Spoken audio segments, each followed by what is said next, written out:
Universidad Católica de Santiago de Guayaquil, por intermedio de su rector, Dr. Michel Dumet-Antón, confiere al economista Rafael Correa Delgado, presidente constitucional de la República del Ecuador, la medalla de visitante distinguido.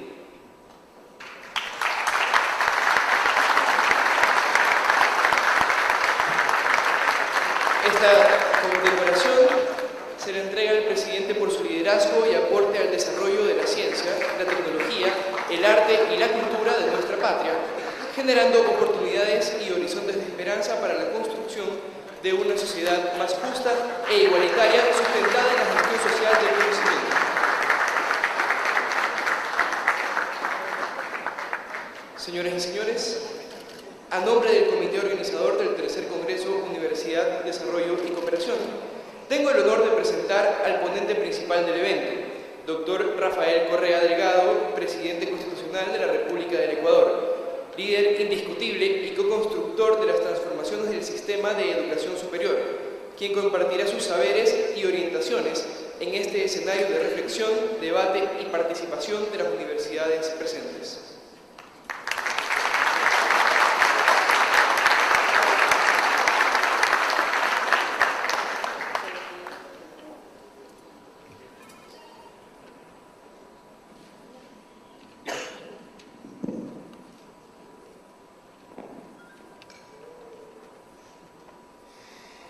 Queridas ciudadanas y ciudadanos de la República, sobre todo aquellos que nos visitan en este día, que son de repúblicas hermanas de todas partes de este planeta que compartimos, señoras y señores representantes de los medios de comunicación, queridos estudiantes de las universidades ecuatorianas que participan en este congreso, señoras y señores profesores y funcionarios de universidades ecuatorianas, señores rectores de universidades y escuelas politécnicas, autoridades de la provincia de Guayas, señoras y señores participantes del Tercer Congreso Internacional de Universidad de Desarrollo y Cooperación, señor Anastasio Gallego Coto, prorector de la Universidad Santa María, campus Guayaquil.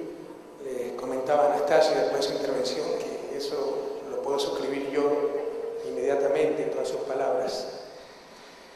Padre José Herrán Gómez, rector de la Universidad Politécnica Salesiana, señor Mario Jaramillo, rector de la Universidad de La Suay, señor Michel Dumet, rector de la Universidad Católica Santiago de Guayaquil. En primer lugar, queridas amigas y queridos amigos, quiero pedir mil disculpas por el retraso. Créanme que una de las principales malas costumbres que considero tenemos no los ecuatorianos, latinoamericanos en general, es la impuntualidad. Espero que le hayan advertido que me iba a atrasar unos 20 minutos, porque advertí que iba a llegar un poquito tarde. Ustedes saben las particulares circunstancias políticas que está viviendo el país. Raro en un país como el nuestro, tan tranquilo, ¿verdad? Que nunca hay esta clase de sorpresa. En todo caso, participaba en una rueda de prensa donde tuve que admitir un poco más de preguntas y eso me retrasó este evento. Pero les pido mil disculpas, trato en lo posible de ser puntual. Bienvenidas y bienvenidos a esta patria que tiene los sueños tan altos, como el vuelo del cóndor andino, el ave voladora más grande del planeta, y la fascinación del diminuto picaflor, el único pájaro que tiene la capacidad de volar hacia atrás. Reciban un abrazo en nombre de mi pueblo, a todos los asistentes extranjeros, pueblo que es de las entrañas de la historia bolivariana y alfarista, que tiene vocación de futuro en la decisión de avanzar en los cambios radicales, profundos, rápidos, pero en paz y en democracia, en lo económico, en lo social, en ciencia y tecnología, en todos los frentes, aprovechando las oportunidades y venciendo las dificultades, asumiendo la certeza de que nuestro norte ahora es por fin, desde siempre y para siempre, el sur. Probablemente conozcan, los ecuatorianos seguramente sí, que antes de ser presidente fui académico, creo que soy académico todavía. La academia es, por lo tanto, mi espacio predilecto. Y permítanme decirles que me siento aquí junto a tantos estudiantes, docentes, investigadores, como en mi casa. Más aún ahora que venimos de varios meses de una campaña electoral durísima, donde, como en general sucede en la clase política ecuatoriana, el mentir más y mejor parecía ser la mayor de las virtudes.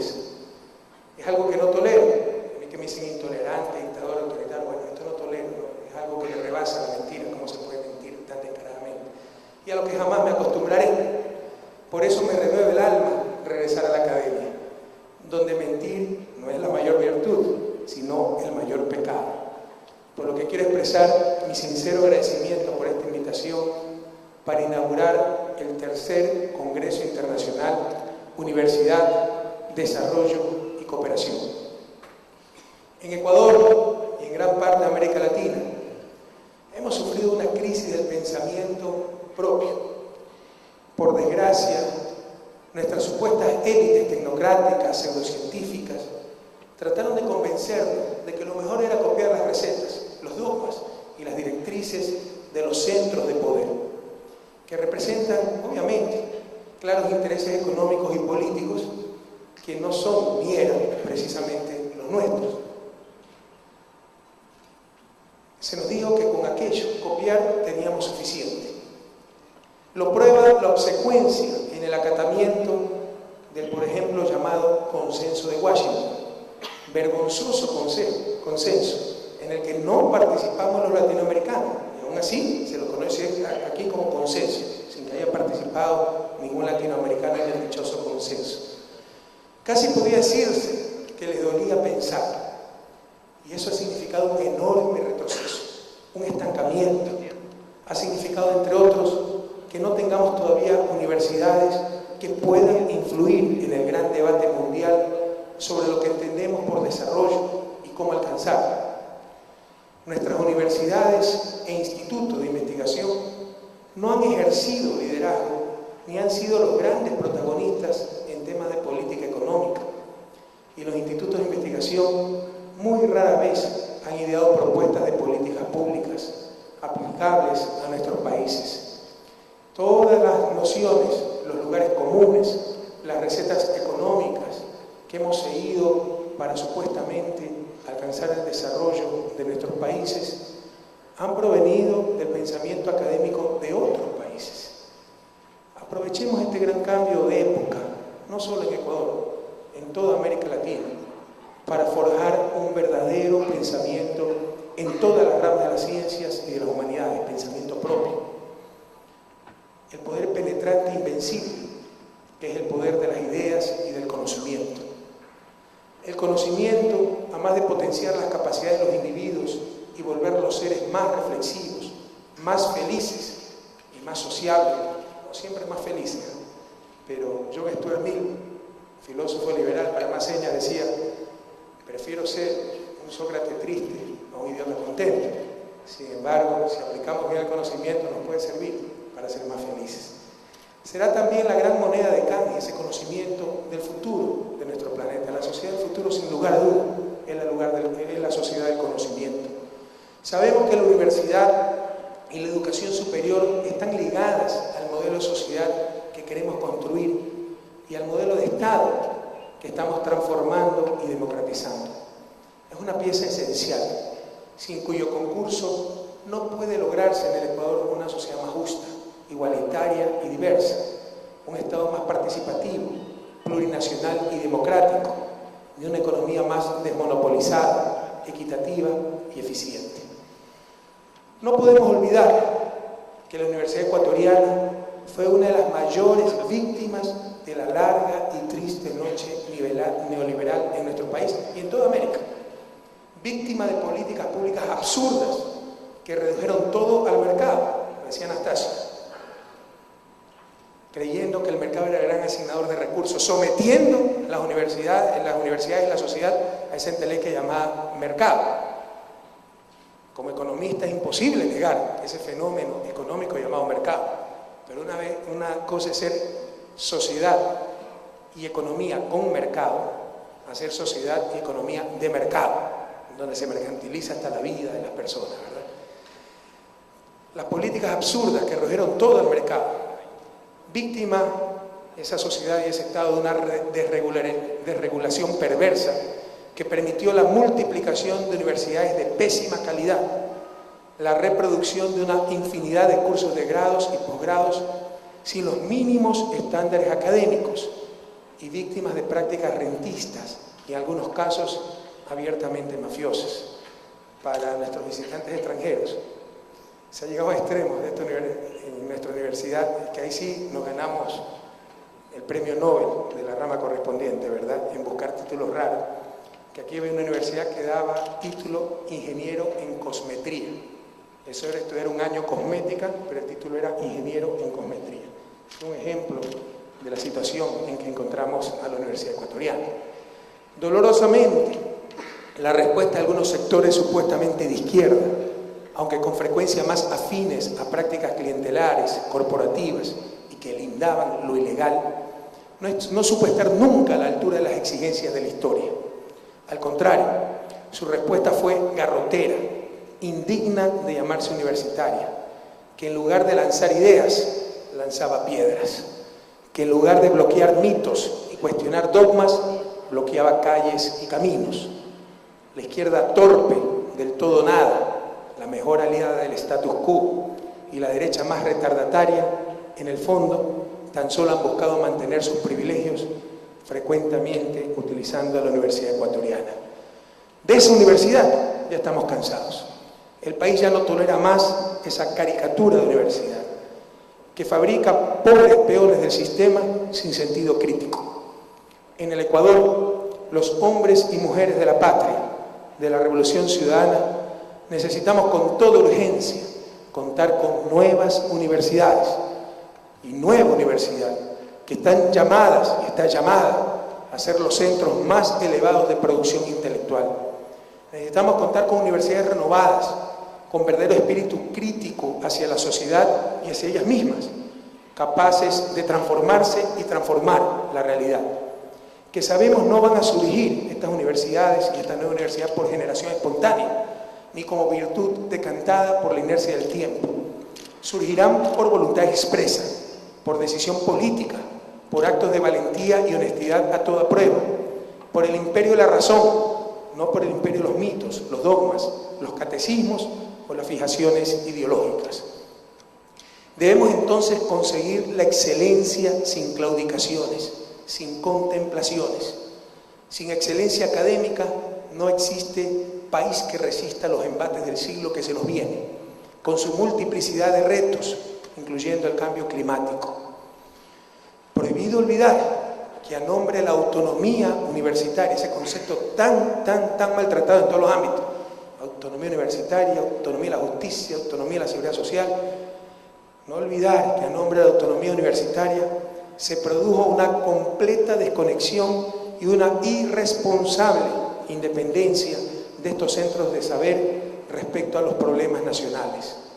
No obstante, mientras la universidad se desentendía de las necesidades del país, se articulaba a los intereses mercantiles, que no son lo mismo. En este sentido, necesitamos conseguir la vinculación de la universidad con la sociedad, como decía Anastasio, responder no al mercado, no al Estado, a la sociedad en la cual actúa, y con los cambios que esta demanda, sobre todo en la línea de la investigación científica y el desarrollo tecnológico. Aquella conexión inexorable de la universidad con la sociedad, sus necesidades y potencialidades, es fundamental en la nueva universidad. Debemos además asegurar la rendición de cuentas de las universidades. Por supuesto que estas casas de altos estudios deben tener autonomía en la elección de sus autoridades, en su gestión, en el contenido de las cátedras que se dictan y en sus planes y proyectos de investigación. Pero no debemos confundir esta autonomía con el aislamiento y menos aún con el autismo. La educación, y esto es una idea fuerza importante, la educación es un bien público y por ese motivo toda institución dotada de semejante misión y responsabilidad, quizás la mayor de todas las responsabilidades sociales, debe rendir cuentas ante la sociedad y la ciudadanía de su labor y por ende ante la representación institucional de esa sociedad, que es el Estado.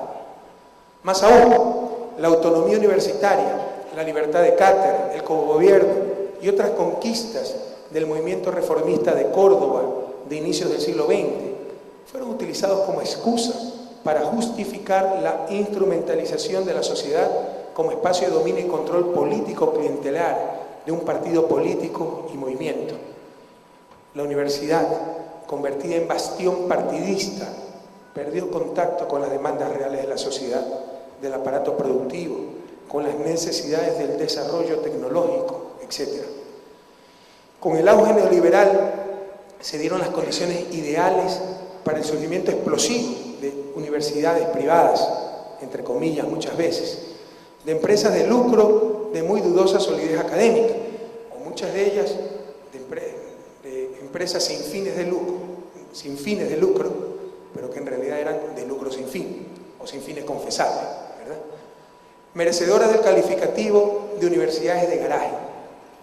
Al problema de la autonomía universitaria mal entendida se sumó otro, aquel que tendió a plantear la autonomía exclusivamente en términos de la relación Estado-Universidad, autonomía con el Estado, con nada más, lo que impidió que habláramos de la relación y dependencia entre la universidad y otros actores, en particular actores privados. La libertad académica puede ser coartada por el capital, que juega un rol inhibidor o censor en dicha libertad. Seamos autocríticos. Todas las evaluaciones demuestran que el sistema universitario ecuatoriano está muy por debajo del promedio de América Latina, el cual a su vez ya está bastante lejos del nivel de los países desarrollados.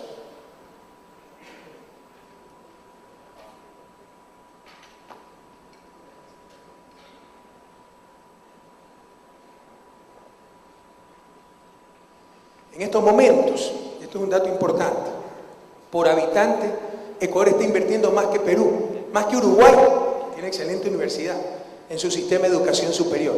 Y sin embargo, hay que reconocerlo, no tenemos ni de lejos un sistema universitario superior al uruguayo, o incluso superior al peruano. Cerrar la brecha, acortar distancias, no necesariamente significa copiar modelos de vida.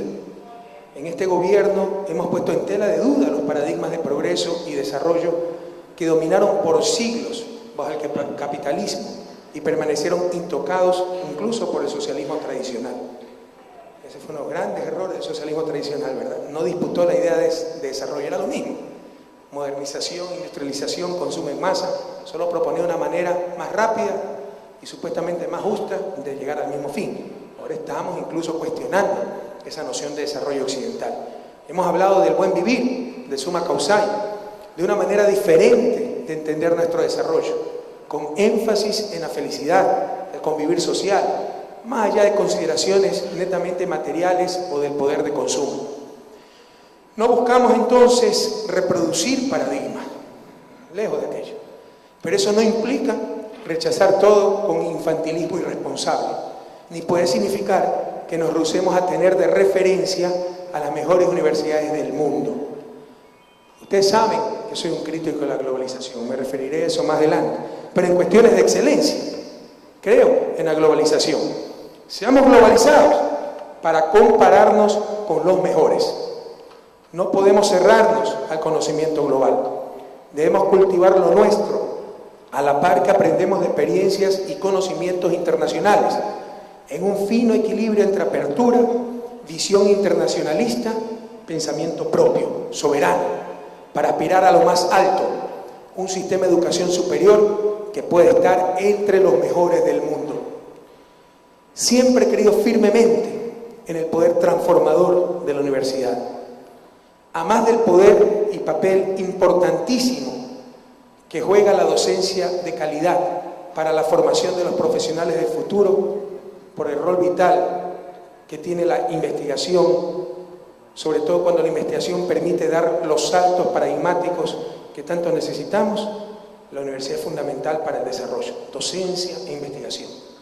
La universidad en este sentido tiene un rol fundamental en los grandes adelantos en materia de ciencia y tecnología, y en esta capacidad deposito gran parte de mi esperanza en el futuro del planeta, en la sostenibilidad y supervivencia de nuestra especie, en la posibilidad de alcanzar el buen vivir para toda la humanidad, ciencia y tecnología, que nos permita hacer mucho más con mucho menos.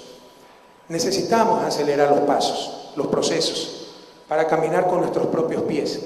Necesitamos todos los mecanismos que nos permitan en forma rápida hacer crecer el talento humano en el país, así como el acervo de ciencia y tecnología, pero también el cambio cultural necesario para no tenerle miedo a la innovación. Y esto debe ser un eje transversal. Por ejemplo, lo que más nos interesa de la inversión extranjera no es el capital, no es el dinero. Siempre se puede conseguir plata para un proyecto rentable. Es la transferencia de tecnología. Aprender, aprender y aprender. Hacer crecer nuestro bagaje, nuestro acervo de conocimientos, así como nuestro talento humano. Precisamente por ese énfasis, porque sabemos que ahí está la clave del futuro, independientemente si somos de izquierda, de derecha, de arriba, abajo, es que creamos el 8º Ministerio Coordinador. Ustedes saben que la organización del Ejecutivo ahora agrupa los ministerios sectoriales en ministerios coordinadores, producción, desarrollo social, etc. Hace pocas semanas creamos el 8º Ministerio Coordinador, el Ministerio de Talento Humano y Conocimiento, dedicado exclusivamente al desarrollo de ese talento y del bagaje, el acervo de ciencia y tecnología, conocimiento en general del país.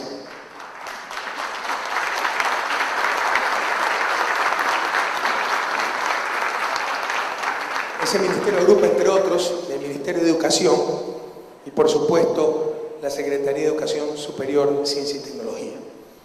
La economía ortodoxa nos hablaba que la abundancia de factores clásicos de producción, esto es cantidad de trabajo humano, cantidad de capital físico, cantidad de recursos naturales, eran la clave para el crecimiento y el desarrollo económico. La historia se encargó de pulverizar estos simplismos. Las claves del desarrollo, del buen vivir, son más que la cantidad de trabajo humano, ese talento humano, la calidad de ese trabajo y la ciencia y tecnología, lo que se necesita, como les decía, para poder lograr hacer más y mejores cosas con menos recursos, para alcanzar lo que antes se consideraba inalcanzable. Sociedades con talento humano, con conocimiento, con ciencia y tecnología, pueden hacer florecer el desierto Masaya. Sociedades sin estos factores, sin estas características, pueden desertificar el jardín más florido. Y lamentablemente, eso es lo que en muchos casos ha pasado en nuestra América, región abundante en recursos naturales, pero que nunca tuvo políticas claras para mejorar ese talento humano, esa ciencia, tecnología, el bagaje de conocimiento de nuestras sociedades. Por supuesto, esto es necesario, talento humano, conocimiento, pero tampoco es suficiente. Se necesita del cambio cultural para aceptar ese nuevo conocimiento, cambiar estrategias. El concepto darwiniano es que las especies que sobreviven no son las más fuertes, son las que mejor se adaptan a los cambios. Y yo creo eso a nivel social. Y ese es uno de los problemas que tenemos en Ecuador. Aquí queremos que cambie todo sin cambiar nada. Y queremos mejorar, alcanzar la prosperidad haciendo lo mismo de siempre. Einstein llamaba insanidad, locura, hacer siempre lo mismo y esperar diferentes resultados. Cambio cultural, fundamental para el desarrollo, y no tenerle miedo a la innovación, no tenerle miedo a adaptarse a los nuevos tiempos sin perder nuestra identidad. Esto es particularmente serio en el mundo indígena. ¿Qué daño hacen ciertos supuestos intelectuales de izquierda que mitifican al mundo indígena? Les dicen que son el ejemplo de todo. En consecuencia, no tienen que cambiar absolutamente nada. Y si no cambiamos, ¿cómo vamos a querer diferentes resultados? El cambio cultural, queridos amigos, es tal vez lo más fundamental para el desarrollo, y aquello no se logra por decreto. Cambio cultural, talento humano y conocimiento son tres de lo que yo llamo los 7 acervos.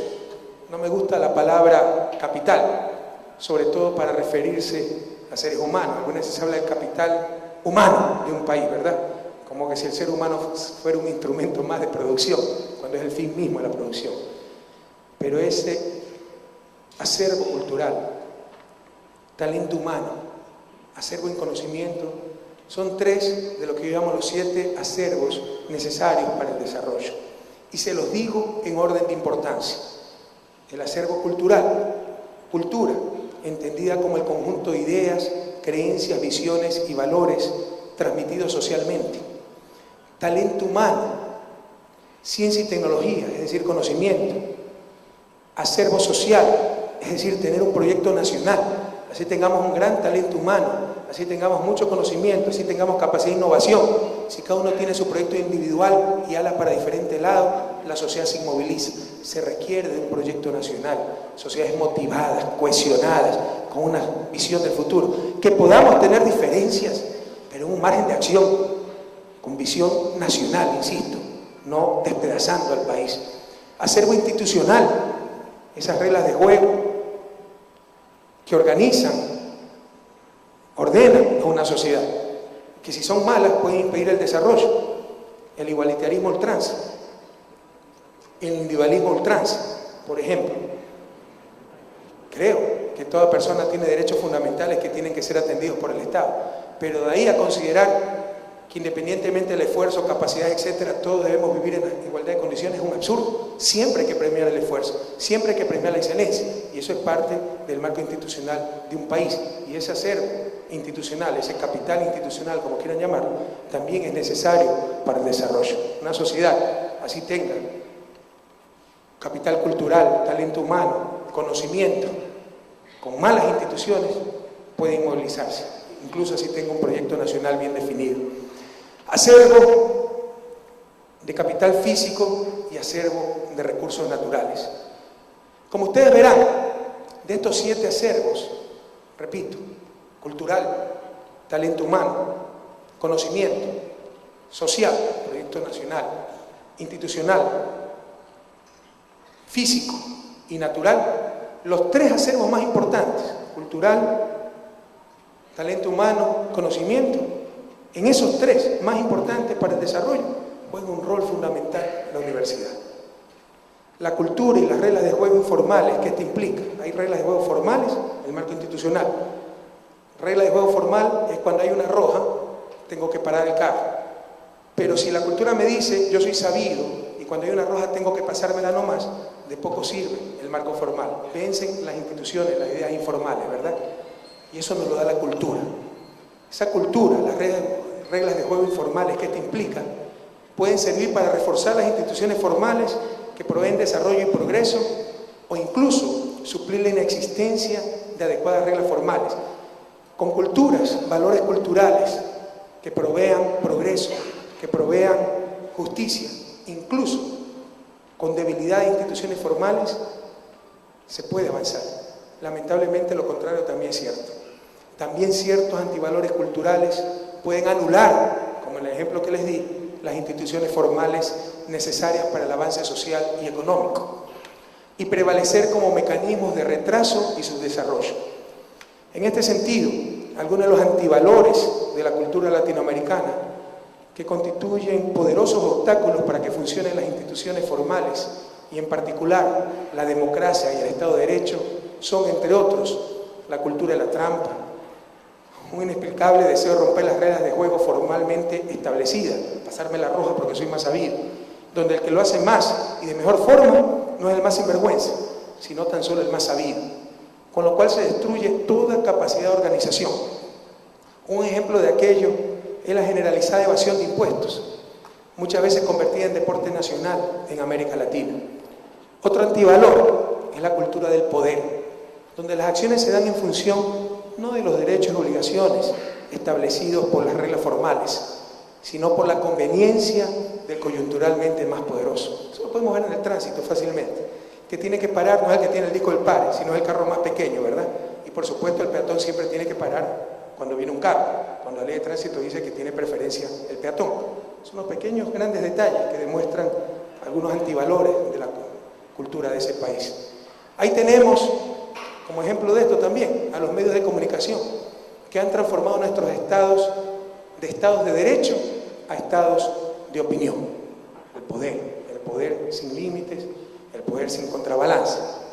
Finalmente, ellos son los que determinan quién es culpable, inocente. Los ecuatorianos conocen el caso del coronel Carrión, ya fue declarado inocente por los medios de comunicación. Cualquier otro veredicto va a ser espurio, va a ser inconstitucional, ilegal, etc. Como también declararon inconstitucional la consulta popular que acabamos de finalizar, ¿verdad? Que acabamos de realizar. Eso es lo que en sociología se llama, en derecho constitucional, pasar del estado de derecho al estado de opinión. Y en ese estado de opinión, el poder omnímodo, prevaleciente, prácticamente sin competencia es el poder de los medios de comunicación y abusan claramente de ese poder. Finalmente, se encuentra lo que los psicólogos llaman disonancia cognitiva, la incoherencia entre los valores expresados y los valores practicados, lo que genera que en lo abstracto se esté furiosamente contra ciertas conductas y situaciones, como la corrupción e impunidad, y en lo cotidiano se actúe en función de lo supuestamente rechazado.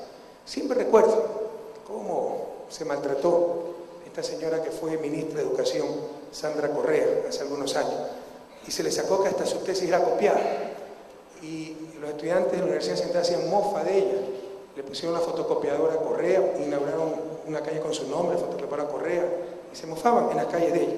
Y muchos de esos estudiantes yo sabía que eran unos tremendos vagos que siempre eran deshonestos en sus exámenes y copiaban, ¿verdad? Pero criticaban la copia del otro, la supuesta copia. Eso es lo que se llama disonancia cognitiva. Los mencionados antivalores hacen que las reglas formales, más aún dada la debilidad de las organizaciones para hacerlas cumplir, queden frecuentemente en simples enunciados. En conclusión, lograr un adecuado cambio cultural en un país es probablemente la contribución más importante a la democracia, al Estado de Derecho, al capital institucional formal y, por ende, al fin último de la política, de la sociedad, de la economía, que es el desarrollo. Y en esto la universidad tiene mucho que ver. Hoy por hoy, la universidad se ha transformado en un espacio en el que se da un proceso de selección social. El ingreso está en función del precio que se puede y se está dispuesto a pagar. Esto se ha exacerbado como consecuencia de la expansión de centros universitarios privados de corte empresarial y con el sistema de arancelamiento que estuvo vigente en las universidades públicas hasta antes de aprobarse la nueva Constitución y la nueva Ley Orgánica de Educación Superior. Amigas, amigos, tenemos que alcanzar la excelencia en el desarrollo del talento humano y la democratización también junto a esa excelencia. Y en esta tarea, la nueva universidad democrática, plural y de altísimo nivel tiene un rol fundamental que cumplir para mejorar la calidad de vida y la calidad en el empleo de los ecuatorianos. No nos engañemos, no existe sociedad próspera sin excelencia educativa en todos los niveles, sin comunidad investigativa y académica que impulse y acompañe las fuerzas productivas con la innovación que tanto requiere, en procura de un círculo virtuoso del conocimiento que beneficie a la sociedad en su conjunto. Rescatemos y aprovechemos entonces nuestra biodiversidad, nuestros saberes, nuestros conocimientos ancestrales para añadirles valor agregado. De nada nos sirve saber que una de las principales ventajas comparativas del país es su biodiversidad si no tenemos el talento humano ni el conocimiento para transformarla en riqueza económica y social. Siempre he confiado en la capacidad del ser humano en renovarse y enfrentar nuevos retos. Hemos hablado que la universidad tiene un rol fundamental para el cambio cultural y para rechazar algunos antivalores que lamentablemente acompañan la cultura ecuatoriana y son factores de retraso, de inmovilización, de injusticia, de abuso.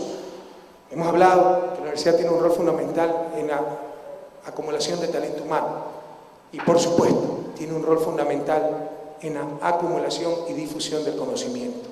Estoy convencido de que los adelantos científicos y tecnológicos pueden en ciertos casos generar más bienestar y ser mayor motor de cambios sociales que cambios históricos de carácter social, que la misma lucha de clases o la búsqueda de lucro individual que algunos trataron de convencernos estarían a raíz del progreso. Bastaría recordar la revolución industrial que transformó sociedades agrarias en industriales, revolucionando los modos de producción. O mucho más recientemente, el espectacular avance de las tecnologías de información que transformaron a esas mismas economías y sociedades industriales en sociedades del conocimiento, el poder transformador de la ciencia y tecnología. Es mucho más poderoso que cualquier ideología, que cualquier elucubración del filósofo y político más iluminado. Hace rato estoy convencido de que cualquier intento de sintetizar en principios y leyes simplistas, llámense estas el materialismo dialéctico de los marxistas o el egoísmo racional de las teorías neoclásicas, el esfuerzo, el intento de simplificar procesos tan complejos como el avance de las sociedades humanas está condenado al fracaso. El mundo, y sobre todo los ciudadanos de las sociedades más desarrolladas, han visto ese cambio social, ese avance, ese progreso humano, puede ser, que han presenciado, puede ser mejor explicado por el avance tecnológico. De hecho, esas sociedades que hoy sufren, soportan el brutal predominio del mercado y del capital, al menos en las últimas décadas, soportan aquello gracias al impresionante avance tecnológico del siglo pasado. Cuando se agoten esas ventajas, vendrán los conflictos en esas sociedades entre ciudadanos y capital que hoy lo dominan. Pero ya se ve en algo esa crisis.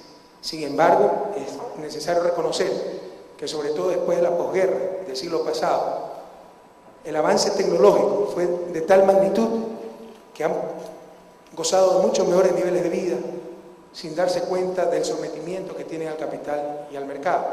Cuando esto llega a un límite, vendrán las contradicciones y la crisis. Pero es claro que las mejoras de vida en el siglo XX fueron fruto de ese avance en ciencia y tecnología. Y en las sociedades capitalistas, las sociedades, algunos llaman occidentales, ¿verdad?, se proveyó muchas mejoras de ese nivel de vida, pese al sometimiento de esas sociedades, sobre todo en las últimas décadas, al capital y al mercado. Por eso incluso considero que el sistema que predomine en el futuro, socialismo, capitalismo, etc., será en gran medida aquel que permita generar el mayor avance tecnológico al alcance de las grandes mayorías. Pero permítanme expandirme un poco en esta idea del conocimiento y sus características. El desarrollo científico, sin embargo, este desarrollo científico-tecnológico requiere del respaldo de los hombres políticos, de las sociedades y su representación institucionalizada, el Estado. Y allí nuestra América tiene otro inmenso desafío. América Latina genera una mínima parte del conocimiento científico mundial. La inversión en ciencia y tecnología en la mayoría de nuestros países es inferior al 1% del Producto Interno Bruto, como aquí en Ecuador. El mínimo, no el óptimo recomendado por la UNESCO. Y es varias veces menor al porcentaje que invierten los países más desarrollados. Ninguna de nuestras universidades, me refiero a América Latina, se halla entre las 100 mejores del mundo. No solamente tenemos que invertir mucho más en ciencia y tecnología, sino que debemos coordinar esfuerzos para que esa inversión sea mucho más eficiente y poner el conocimiento al servicio del bien común. Me refiero a impedir la privatización del conocimiento, el cual normalmente es un bien público. Un bien público, por definición, es de libre acceso. Todos podemos acceder a él. Un paisaje es de libre acceso, ¿verdad? Y sin rivalidad en el consumo. Que yo vea el paisaje no impide que ustedes lo vean. Bueno, ese en general es el conocimiento. Que yo tenga ese conocimiento no impide que ustedes lo tengan, que lo consuman, igual que yo, o lo utilicen. Y que yo acceda a ese conocimiento no me puede impedir en general, al menos en forma natural, tal vez con barreras institucionales sí, acceder a ese conocimiento. Un ejemplo de bien público también es el aire puro. Yo no les puedo impedir respirar aire puro, y es más, es de libre acceso, y que ustedes respiren aire puro no impide que yo lo respire. Algo así es el conocimiento, y eso se llama un bien público en economía. En este sentido, insisto, el conocimiento es un bien público. Todos podemos aprovechar de ese conocimiento sin que mi aprovechamiento perjudique el aprovechamiento del otro. Normalmente se trata asimismo de un bien de libre acceso. Cualquiera puede reproducir un proceso industrial. Tratar de privatizar un bien público por medio de medidas institucionales como patentes, aunque no lo crean, perjudica a la sociedad en su conjunto. Porque cuando no hay rivalidad en el consumo, mientras más personas disfruten de este bien, mayor será el beneficio social. Preguntarán, entonces, ¿por qué las patentes para tratar de privatizar bienes públicos? Como veremos más adelante, todo es en función del capital. Y un ejemplo dramático de la privatización del conocimiento y de exclusión forzosa se da en el área de la salud, en donde una vez descubierta una nueva medicina, lo socialmente óptimo es que ésta se encuentre disponible para la mayor cantidad de personas al precio más bajo, lo cual no ocurre en la realidad. los altos precios de ciertas medicinas que pueden significar que la diferencia entre la vida y la muerte sea cuestión de unos cuantos dólares, se justifican, entre comillas, supuestamente, porque la empresa que generó ese nuevo medicamento debe tener un adecuado incentivo para seguir generando conocimiento. No es la píldora la que se paga, es todo lo que se gastó en investigación. Pero una vez generado ese nuevo medicamento, tan barato es proveerlo al público, y mientras más gente lo disfrute mejor, que lo óptimo sería venderlo al precio, la nueva píldora al precio de fabricación baratísimo, ¿no? Y que tenga la mayor cantidad de gente acceso y compensar a la empresa por la investigación que hizo. ¿Por qué no se hace de esa forma? En función del capital, pero eso es óptimo socialmente. Un bien público, sin rebelar el consumo. Mientras más gente acceda a él, mejor. El uno no se perjudica si el otro no perjudica al otro si lo están consumiendo. Que dos enfermos de cáncer